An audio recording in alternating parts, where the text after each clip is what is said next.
Bismillah, walhamdulillah, wa salatu wa salam ala rasulillah, wa ala alihi wa sahbihi wa mawalah, amma ba'd. Assalamu alaikum wa rahmatullahi ta'ala wa barakatuh. We are continuing with our series on Al-Sunan Al-Illahiya, divine consistencies in the Quran. And today we're going to take a look at the statement which we just read, the command from Allah subhanahu wa ta'ala, ba'da a'udhu billahi minash shaitanir rajim.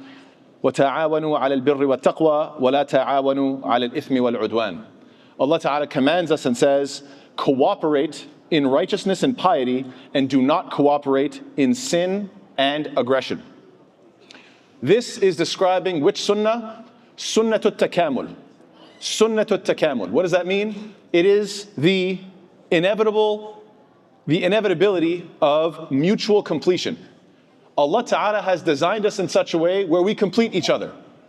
Only Allah subhanahu wa ta'ala is unique, al-witr.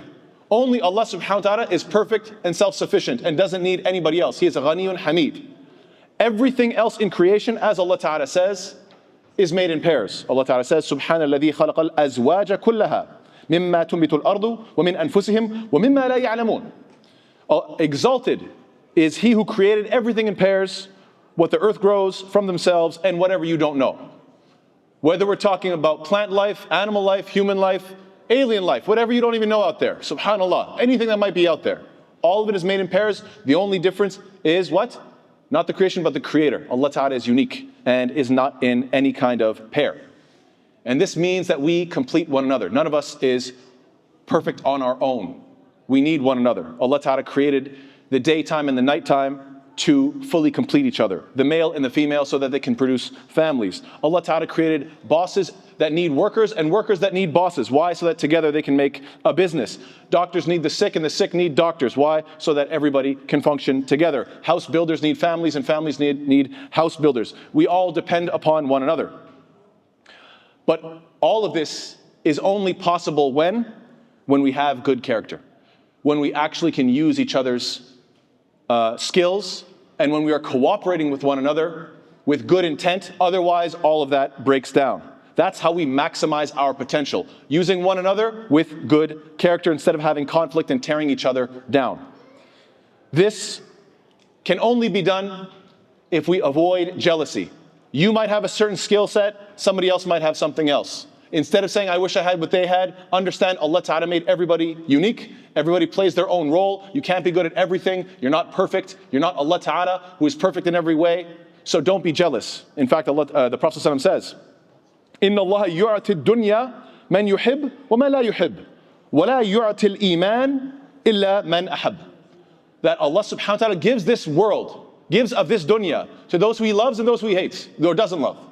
He might love somebody, might not love somebody. Dunya can come to either one. But when it comes to iman, it only comes to those who He loves. This is the Prophet ﷺ telling us. And so therefore, we want to encourage each other in al-birr wa taqwa. Why? Because human beings, like it or hate it, exhibit herd behavior. We follow the crowd. This is who we are.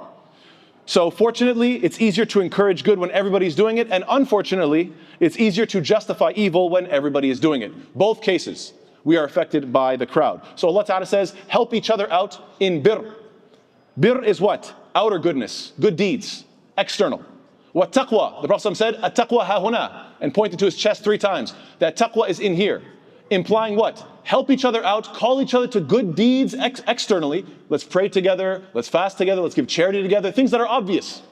Why? So that slowly but surely it'll seep into your heart and you'll truly be a transformed individual on the inside. And what? وَلَا تَعَاوَنُوا عَلَى الْإِثْمِ وَالْعُدْوَانِ. Don't help each other out in ithim. Ithim means a sin, but it implies to lag. In other words, you do a sin out of laziness. You're falling short in your goodness. نَاقَةٌ آثِمَةٌ يعني بطيئة. That a camel that is athima is slow. So ithim implies you're lagging, you're slow, you're weighed down.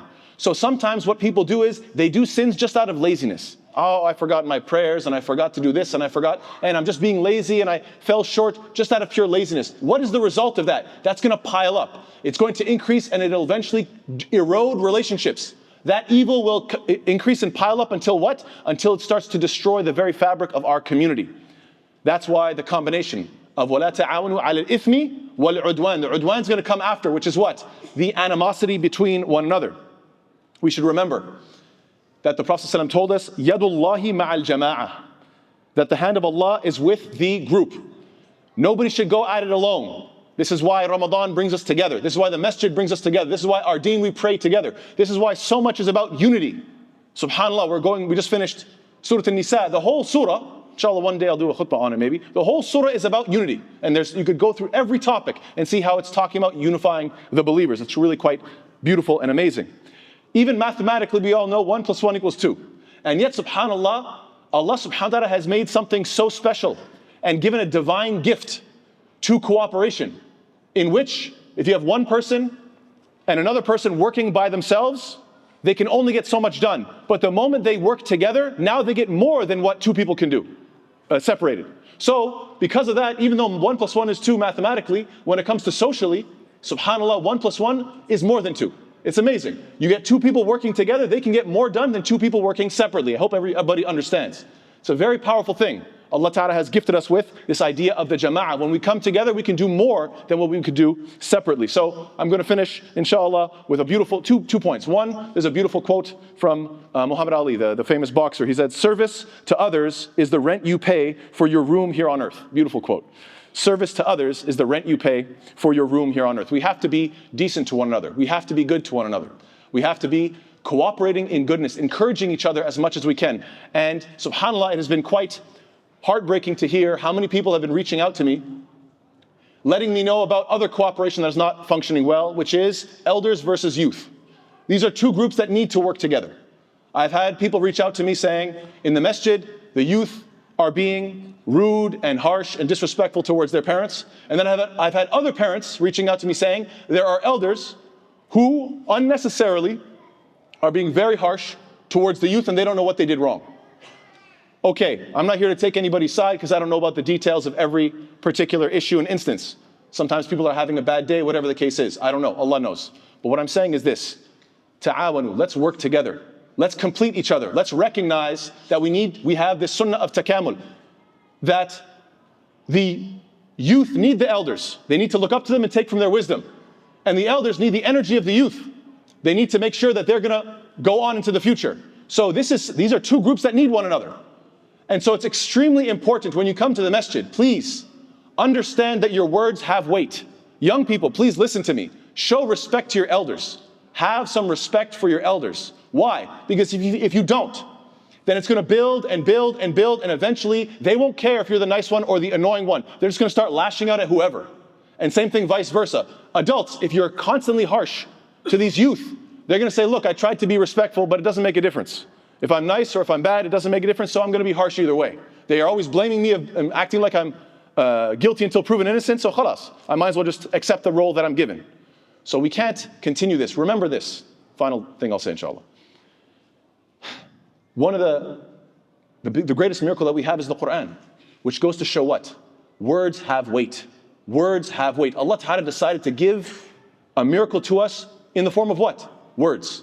Never belittle the power of your words. So whether it be the youth to the elders or the elders to the youth, remember that your words have weight. You can make somebody's day. You can make somebody smile. You can make somebody happy. You can encourage somebody. You can build them up. Don't tear each other down. May Allah Ta'ala make us of those who are not constantly tearing each other down, testing each other's patience, and wearing it down so that the next person gets the worst of it. May Allah Ta'ala make us of those who are decent towards one another. Ameen ya Rabbil Alameen. Jazakallahu khair. Wassalamu alaikum wa rahmatullahi wa barakatuh.